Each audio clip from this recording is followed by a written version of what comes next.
naisip nila, o nga, no? Oo. Mukhang inililihis tayo ng kasalukuyang liderato ng Senado mula dun sa tama talaga dapat kapag ka kasi nag-imbestiga, walang liko, walang... May direction ka dapat, Kung ano? ano ang ano. Oo. Ay, ibig sabihin, Jen, walang direction na dun mo gustong pupuntahin. Sumisigsag eh. Dapat kung ano yung lumalabas. Yan. Hindi pag kami lumabas na ayaw mo, ililiko mo, di ba? Oo. Tama yung panimula ng Senador Marcoleta eh. Oo. Ba't pa tayo nag-aaway-away? Akala ko ba isa direksyon natin? Oo. Akala ko ba gusto natin lutasin ang problema ng graft and corruption?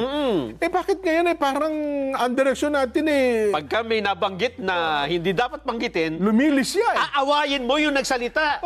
Nung nagpalutang na yun, di ba? Oo. Bibigyan mo ng issue. Oho. Yun ang lumilitaw. O, di sige to. Eh, paano kung makaisip yung iba na, nga, no, parang wala na kaming- tayo sa hulog. Yun na nga Wala na eh. tayo sa tamang direksyon. Oo. Siguro, panahon na para ibalik natin sa tamang daan. Tamang saan papunta? Mula sa dating daan na magulo, Oo. ibalik natin sa tamang daan itong Senado. Yung direksyon. Oo. Pang isa, Nelson, ituloy pa natin. Ano pa yan? Ano ha? Na nagsabing hindi rin po ako takot kay Speaker Martin Romualdez. Bukod kay Senador Chis Escudero, may nagsalita na rin? Meron din po. Ba? Pagkatapos kasi ng privilege speech ni Senator Cheese, ay meron pa pong isang senador ang tumindig din po sa plenaryo. Ba? At ito po naman ay sa katauhan ni Senador Rodante Marcoleta. Talaga? Gusto mong mapakinggan? Sige. Okay. Pakinggan natin ang bahagi ng pahayag ni Senador Rodante Marcoleta. Dante Marcoleta is recognized.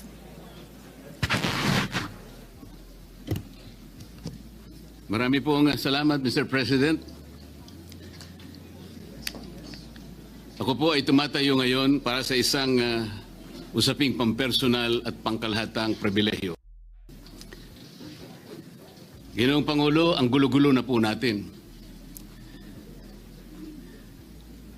Ito pong huling pagdinig sa Blue Ribbon Committee na kung saan ay lumabas po ang isang testigo na nagngangalang Master Sergeant Orly Gutesa. Ako po ay nabansagan na kulang po sa kortesiya. Para sa akin po ay hindi po tama na nagpapasaringan po tayo ng ganun. Iisa po ang ating layunin. Hindi po tayo magkakalaban sa layunin na matuntun po natin ang pinaka-problema kung bakit nasadlag po ang ating bansa sa ganitong kalagayan. Hindi ko naman po kasalanan ako po'y hanapin ni Sergeant Gutesa. Hindi ko po siya kilala eh. Hindi ko po kasalanan kung ako po ang hinanap niya at hindi iba. Nung pong makita ko po yung kanyang salaysay, ang sabi ko lamang po sa kanya ay, kung malakas ang loob mo talaga at naniniwala kang dapat mong gawin ito para sa iyong bansa, dalawa lang ang pwede mong gawin para sa akin. Ipanotaryo mo yan at kung malakas ang loob mo bukas ng umaga bago mag-alas 9, kailangan nandun ka na sa Senado. Alam po yung notaryo, para sa akin lang po yun eh. Gusto ko lamang siyang testingin kung talagang totoo nga ang kanyang mga gustong banggitin. Ang pinakamahalaga po ay haharap siya, tatayo, at susumpa sa kalagitnaan ng pagdinig. At doon ay pakikinggan natin. At doon sama-sama natin siyang i-interpolate. Tatanungin. Nakita naman po ninyo kung paano niya sinasagot ang bawat tanong. Walang pag-aalinlangan. Siya lamang po ang natatangi na testigo na kumonekta sa pangalan ni Saldico at Martin Romualdez. Wala nang iba. Ngayon po siya ay naharap sa napakaraming pasaring din. Bakit po ako ay walang kortesiya? Hindi po ba ako'y humingi ng panahon sapagkat hindi ko naman po alam kung talagang darating siya nung araw na yon, kaya hindi na po ako nagsabi. Gusto ko talagang paniwalaan darating siya. Dumating nga po siya. Kaya ko siya inilabas. Pero kung pag-uusapan po ay kortesiya, balikan po natin ang mga nangyari. Nung ako po ay chairman pa ng Blue Ribbon Committee, nagkaroon po ng pagdinig. Unang pagdinig ay August 19, 2025. Isang araw bago po nagkaroon ng pagdinig ang Blue Ribbon Committee, ang ating pong kasama, si Senador Lacson, ay nagkaroon po ng posting. Sa Twitter yata ito, hindi po ako sanay dito eh. Babasahin ko po, August 20, 2025. The Senate Blue Ribbon Committee hearing yesterday is akin to the cart going ahead of the horse. Had the cart waited one day, it would not have missed the details of the truth about the many substandard ghost projects and more that will be exposed in my privileged speech today. Yun po ba ay courtesy din? Sa akin pong palagay, hindi dapat po nagkaroon ng ganitong pagpapasaring. Alam ko po ba kung sino-sino ang tatayo para mag-deliver ng privileged speech? Matagal ko na pong sinabi noon kung kailan po ang pagdinig. Wala po akong itinago. Ngunit kung sasabihin na kung naghintay kami ng isang araw, ay mas marami pa sanang mga detalye at katotohanan ang naihayag. Hindi po ba sinabi ko sa inyo noon, mismong Pangulo ng Republika ng Pilipinas ang nagbigay sa akin ng USB na nandun po lahat ang mga proyektong pinaghihinala na ghost projects.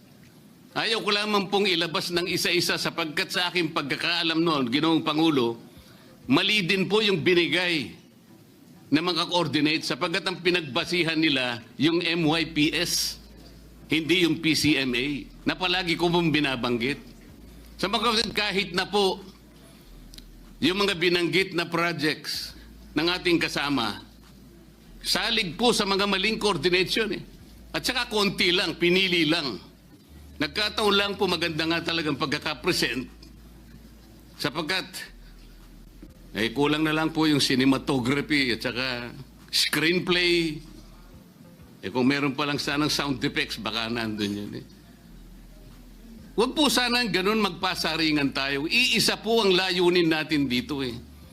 Yung matukoy natin kung sino ang merong utak dito. Na ngayon po ay unti-unti na pong naihayag. Sino bang natatakot kay Martin Romualdez?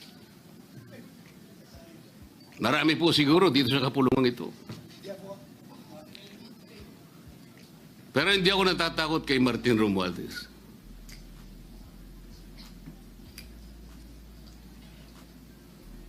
Ngayon po, kino-question po yung notarization ng statement ni Gutesa. Dahil yung babae po... Papakita kasi yung ano dyan,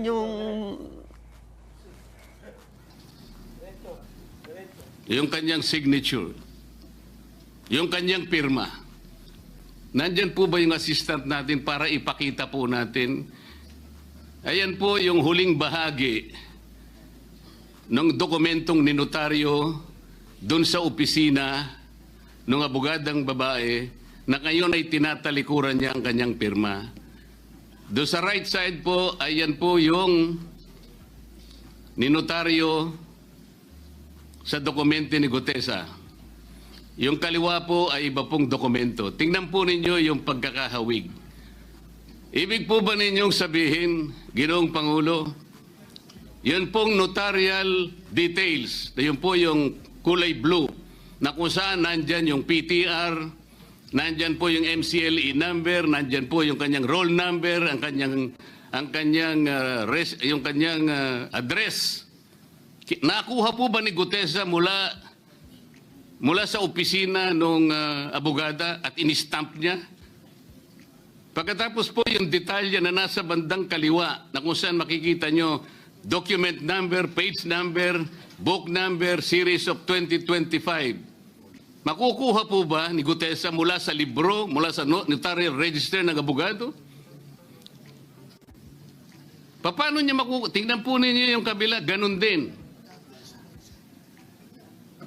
Bakit po natin hahanapan ngayon si Gutesa at sasabihin pa natin dahil lamang tinalikuran ng babaeng nagnotaryo ang kanyang pirma? Pangkaraniwan na po kasi, Ginoong Pangulo, kahit pumunta kayo sa maraming lugar na kung saan nagnotaryo, hindi nyo po makikita roon ang abogado. Iaabot nyo lang sa kanyang papel ninyo, pagkatapos isosoli niya sa iyo pagkatapos niyong magbayad. Itatanong po ba ni Ginoong Gutesa, bago siya umalis, tatanungin po ba niya doon sa babaeng kausap niya kung sino man yun, Madam, kayo po bang may pirma nito? Wala pong ganun eh. Ngayon, kung tatalikuran po ng abogado na yon ang kanyang pirma, ako na po mismo ang magdidirect ng prosecution sa kanya para ma-disbar siya, sapagkat ginagamit po niya yung opisina na yon. Pakita po ba natin, pwede po nating ipakita yung opisina, yung kanya, ayan po yung kanyang lugar. Ang opisina po niya ay sa Ermita, ngunit yan po ay ginagamit niyang address. Ayan po makikita ninyo. Notary Public 24/7. Ibig niyo sabihin, nandyan at hindi na natutulog yung abogado na yan. Sigurado meron isang tao dyan na pumipirma. At ginagaya na lamang nung kanyang staff o secretary yung pirma niya. Ganyan po palagi. Kalakaran. Kalakaran, ngunit hindi tama. Sapagkat sa batas po ng notaryo, kailangan nakaharap po yung magnunotaryo sa nagpapanotaryo. Bakit po niya ngayon sinabi na hindi niya pirma yon? Maring hindi niya pirma, ngunit tinayaan niya kung sino man ang taong iyon na ipirma yung dokumento. Kagaya po ng nasabi ko, naging academic na po yung notaryo sapagkat ang tao ay tumayo sa ating kapulungan. Binasa niya yung kanyang statement. Yung mga bayarang media nga po, sinasabi pa eh, kino-coach ko pa eh. Bakit ko po siya sinabihan na dahan-dahan siya? Dahil po nung panahon na binabasa niya na yung kanyang statement, sinusundan po namin yung kanyang binabasa. Binigyan ko po ng kopya ang chairman ng Blue Ribbon Committee. Binigyan ko ng kopya ang ating Senate President at yung aking katabi si Senator Gatchalian dahil 4 lamang pong original ang meron kami. Yung binabasa pala niya ay Xerox copy kaya may naputol sa baba. Gusto ko lamang pong ma-record ng totohanan. Dahil doon sa umpisa po niya, merong isang linya po siyang nalaktawan. Alam po ito ng mga kasama natin na sinusundan po habang binabasa namin. Doon sa pangalawa po, 2 linya naman po ang nalaktawan niya. Kaya gusto ko lamang pong maging maayos ang pagre-record ng kanyang statement. Ano po sabi ng mga bayarang media? Hindi ko naman po nila lahat. Kaya ako po hindi nagpapa-interview sa kanila eh. Alam ko po ang karakter ng ating media ngayon. Nakakaawa na po ang kalagayan. Binanggit na po ng dating Senate President ang nangyari do sa statement ni Diskaya. Siya ang kauna-unahang nagbigay ng statement na kung saan binanggit ang 17 congressmen. Ngunit nakakapagtaka. Hindi na po natin tinutuntun yung 17 na yon. Kagaya na nga sinabi ng Senate President, napupunta na, natutuon na yung pagtuntun sa mga kasama natin dito. Ayan, mga kababayan, ang bahagi din po ng talumpati ni Mainit, Senador Rodante Marcoleta dyan sa plenaryo po ng Senado. Ayun nga. Oh.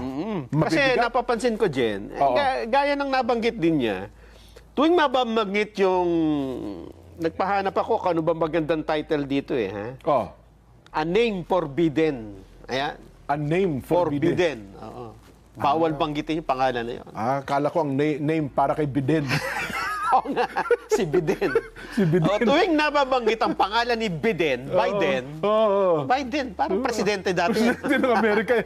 A name for Biden. Okay. Ha? Nagkakagulo. Hindi mo napansin yun. Oo nga. Kinabukasan, ang gulo na. Meron mga, napapansin ba yung mga inaantok-antok sa Senado pag may hearing? Ano meron? Parang nagigitla eh, no? Katulad nung, di ba, unang binanggit yan, Diskaya. Yes. Diskaya, di ba? Mm. Nagkagulo kinabukasan. Oh. At nagpalit ng chairman ng Blue Ribbon. Diba? Biglang hinto. Oo nga, no? Ito naman kasi ang haba ng panahon na hindi na nabanggit eh. Nabanggit uli, ito na kay Sergeant Gutesa. Nako, yun na. Biglang no? Biglang na walang, naman. Kasi dati walang direktan makapagturo talaga eh. Tuwing nababanggit yan, merong ang lalaking kung ano lumalabas. Ay, hindi naman malalaki. Maliliit na pinapalaki, di ba? Oo. At ang tendency talaga ay gibain yung bumanggit na yun eh. Oo nga. Di ba? Kung sino man yung pinagmulan nung Oo. nagsalita na yun. Kasi ito naman, si Gutesa, halos kalit-liitan, tinitingnan pati na yung senador na nagtanong noon, di ba? Oo. Ngayon, Jen, Pati notaryo. okay nga. Oo.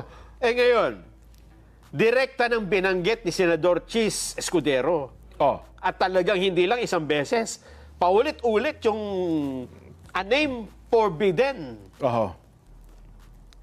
Anong gulo kaya ang mangyayari? Nako. Ako komento ko pa dyan, Nelson.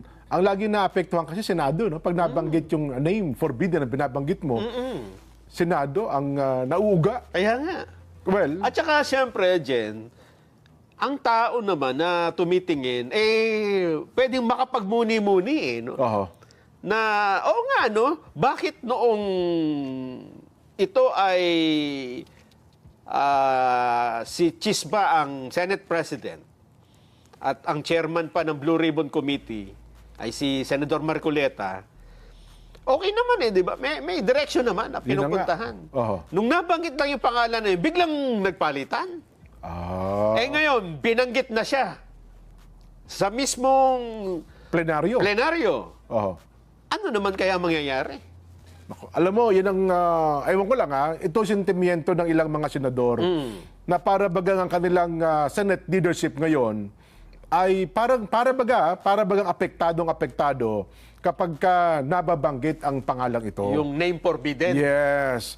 Dapat siguro maisip-isip ni Senate President Tito Soto ngayon, medyo napaka-slim kasi ng bilang ng mga senador ngayon. Aha. Ano ibig mong sabihin slim? Slim do sa pagitan ng minority at ng majority. Aha. Gusto mo patunayan ko sa iyo? Sige, Ano to? Ipapakita po namin sa patunayan inyo. mo.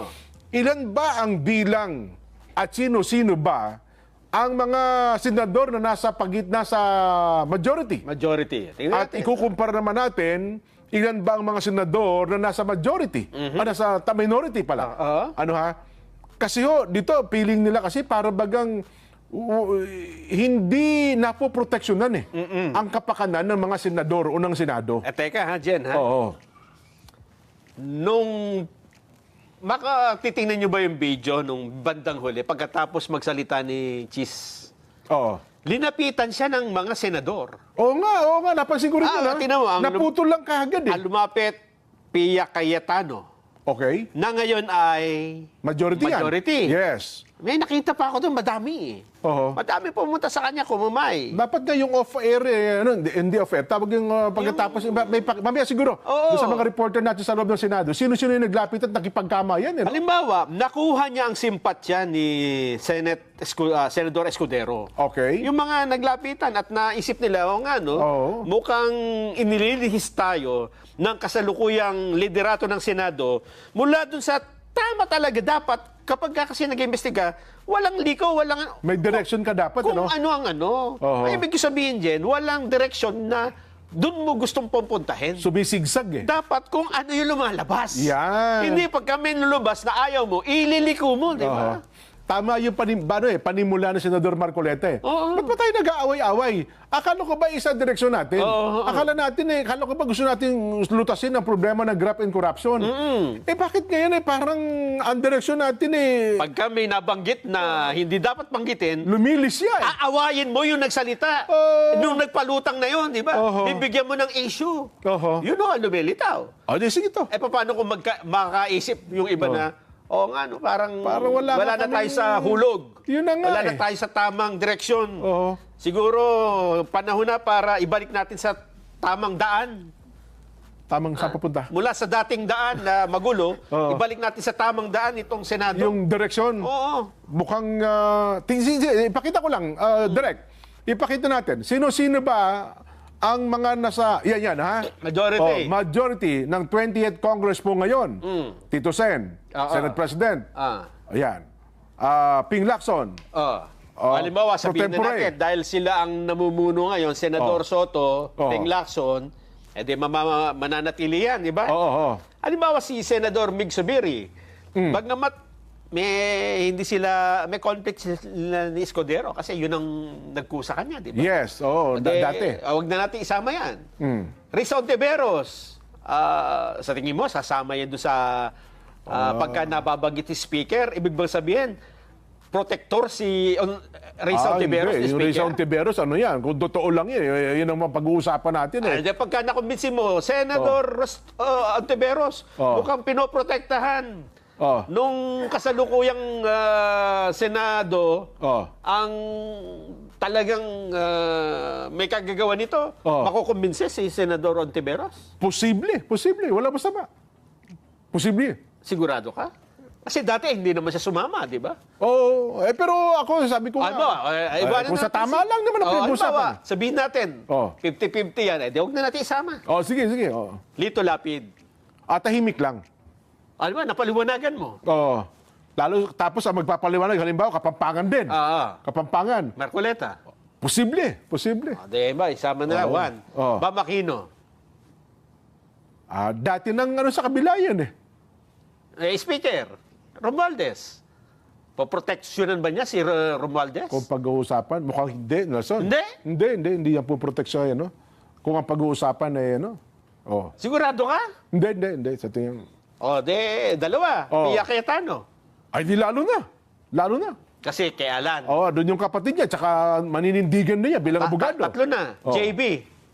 JB. Pagka ang usapan dito, hindi ayaw mo, nililihis eh.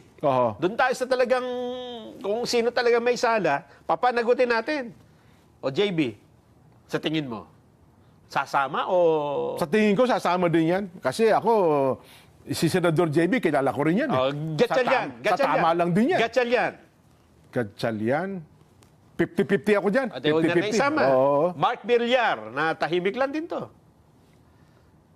Sa tingin mo. 70-30. Pabor. Sasama yan. Bakit? Hindi. Kung ang pinag-uusapan natin dito, Martin Romualdez, Hindi. Sabihin kontra yan. kay Martin. Oo, medyo din yan. May... kasama si Martin. Yes. Mark Villar. Matatapos na tayo. Ipapasok doon natin yung DOH. Tapusin na natin. Tapusin na natin. Villar, magkapatid. Nakakailan na tayo? 5 na. Happy Tulpo, magkapatid. Hindi. Wag yan na natin sila. Bayan natin. Kiko, tsaka Logarda. Sino sa kanila? Magpoprotekta kay Martin. Di ko alam. Lima. Medyo 50-50. Ano ba yun? Nakuha mo yung 5. Pasok na ba tayo? Ay, sobra na. Majority na yung kabila. Yung magkakapalitan agad dyan. Ako, kasi kung titignan mo ngayon yung minority, mukhang solid sila na talagang minority. Kung yan na issue. Diba? Yes. Balikan natin mamaya yan, ha? Ipapasok ko lang ito isang mahalagang paalala.